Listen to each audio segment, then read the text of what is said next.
नमस्कार दोस्तों, मेरा नाम कुणाल स्वामी है और मैं आप सभी का एक बार फिर से अपने YouTube चैनल पर बहुत बहुत स्वागत करता हूं।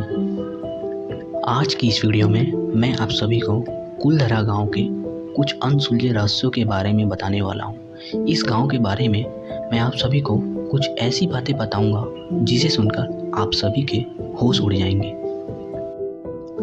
आज से लगभग 200 साल पहले इस गांव में ऐसा क्या हुआ था कि एक ही रात में इस गांव में रहने वाले हजारों लोगों ने एक साथ मिलकर अपने बसे बसाए गांव को छोड़कर चले गए और वापस दोबारा फिर कभी लौटकर इस गांव की तरफ नहीं आए। ऐसा क्या हुआ था कि जिसके बाद यह गांव दोबारा कभी भी वापस नहीं बस पाया और जिस किसी ने भी इस गांव में रहने की कोशिश की वो किसी न किसी कारणवश इस गांव को छोड़कर चला जाता था। पिछले 200 सालों से यह गांव बिल्कुल वीरान और एक खंडहर के रूप में हमारे बीच मौजूद है। इस गांव के आसपास दूर दूर तक आज कोई भी इंसानी बस्ती मौजूद नहीं है।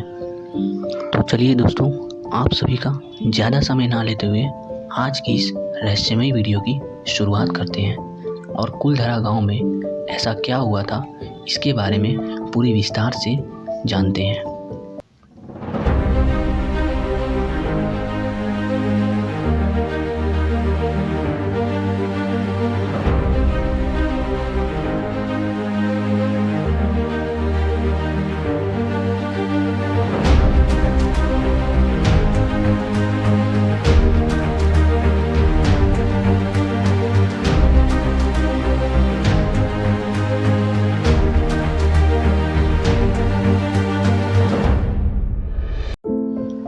तो दोस्तों, आप सभी ने ऐसे अनेकों गांवों के नाम तो जरूर सुने होंगे जो कि अपने भूतिया होने के कारण हमेशा चर्चा में रहते हैं।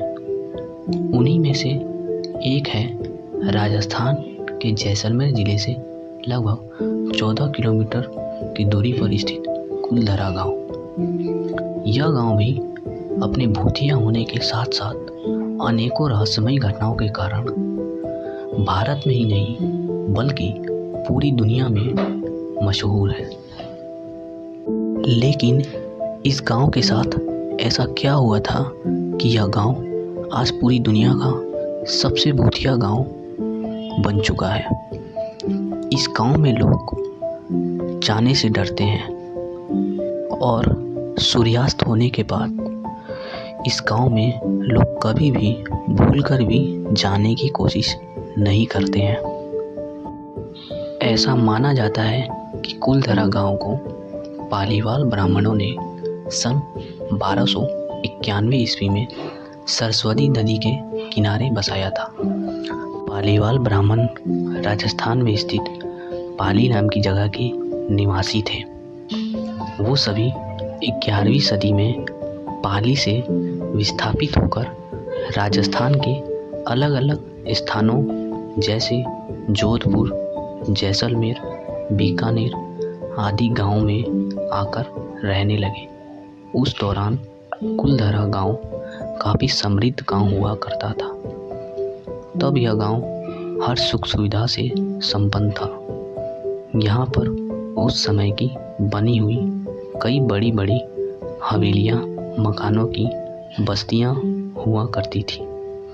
यह गांव उस समय का सबसे सुंदर गांव हुआ करता था। यहाँ के लोगों का मुख्य पेशा कृषि था। लोग खेती करते थे और एक परिवार की तरह रहते थे। फिर अचानक से एक रात इस गांव के साथ कुछ ऐसा हुआ जिसने इस गांव को हमेशा के लिए बदल कर रख दिया। ऐसा माना जाता है कि रियासत के दीवान सालेम सिंह की नज़र गांव के ब्राह्मण की पुत्री शक्ति मैया पर थी। वो उसके साथ जबरन विवाह करना चाहता था, परंतु वहीं दूसरी तरफ गांव के ब्राह्मण अपनी पुत्री का विवाह सालेम सिंह से नहीं करवाना चाहते थे। क्योंकि सालेम सिंह गांव वालों की नज़रों में एक अच्छा व्यक्ति नहीं था, वह एक बहुत ही क्रूर व्यक्ति था। इसलिए गांव वालों ने अपनी पुत्री का विवाह सालेम सिंह से करवाने से इनकार कर दिया।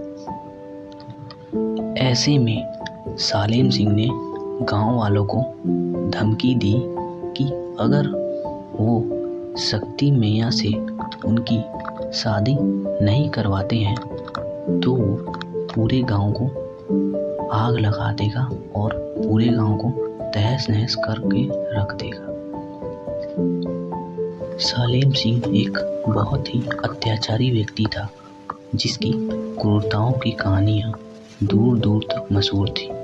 लेकिन इसके बावजूद कुलधरा के लोगों ने सालेम सिंह को शक्ति मैया से विवाह करने से इनकार कर दिया। सालेम सिंह ने गांव वालों को सोचने के लिए कुछ दिनों का समय दिया। गांव वाले जानते थे कि अगर उन्होंने सालेम सिंह की बात नहीं मानी तो वह पूरे गांव में कत्लेआम मचा देगा।